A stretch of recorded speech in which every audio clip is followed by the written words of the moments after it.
Today is March 26, 2021. I'm going to read Job. The book of Job is this introduction. The book of Job is named for its main character, a righteous man who was very rich, even after losing everything he owned and suffered from terrible sickness. Job still confessed his love for God. The book questions the reasons for suffering, especially the suffering of people who love God and are good. Job's friends insisted he was suffering as punishment for his sin. And Job defended himself by insisting that he had done nothing seriously wrong, and then expressed his trust in God. Then God spoke and showed his mighty power. Job finally admitted that God is too great and wonderful for us to understand. All right, so chapter 1. In the land of Uz, there lived a man whose name was Job. This man was blameless and upright. He feared God and shunned evil. He had 7 sons and 3 daughters, and he owned 7,000 sheep, 3,000 camels, 500 yoke of oxen, and 500 donkeys, and had a large number of servants. He was the greatest man among all the people of the East. His sons used to take turns holding feasts in their homes, and they would invite their 3 sisters to eat and drink with them. When a period of feasting had run its course, Job would send and have them purified. Early in the morning, he would sacrifice a burnt offering for each of them, thinking, "Perhaps my children have sinned and cursed God in their hearts." This was Job's regular custom. One day, the angels came to present themselves before the Lord, and Satan also came with them. The Lord said to Satan, "Where have you come from?" Satan answered the Lord, "From roaming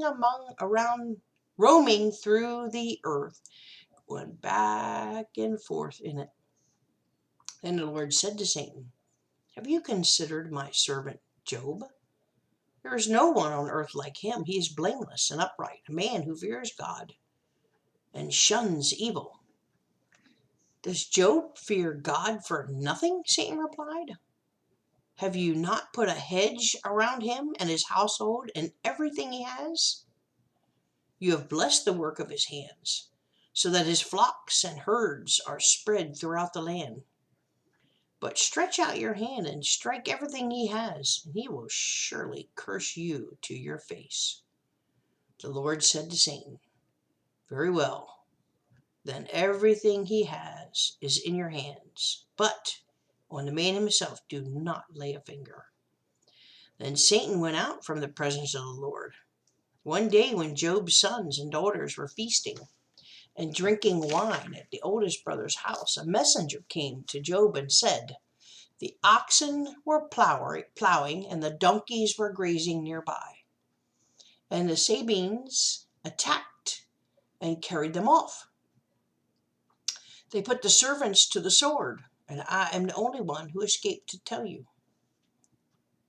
While he was still speaking, another messenger came in and said, "The Chaldeans formed 3 raiding parties and swept down on your camels and carried them off.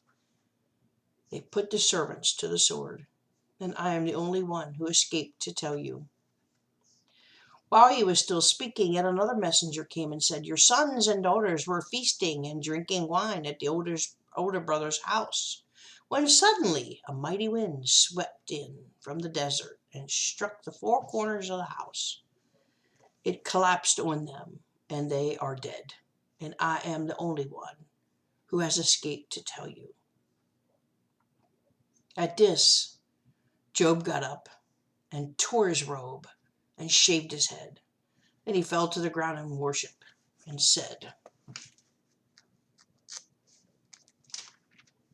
"Naked I came from my mother's womb, and naked I will depart. The Lord gave me, and the Lord has taken away. May the name of the Lord be praised. In all this, Job did not sin by charging God with any wrongdoing. That's into chapter 1. Hang there. I'm going to do chapter 2 next.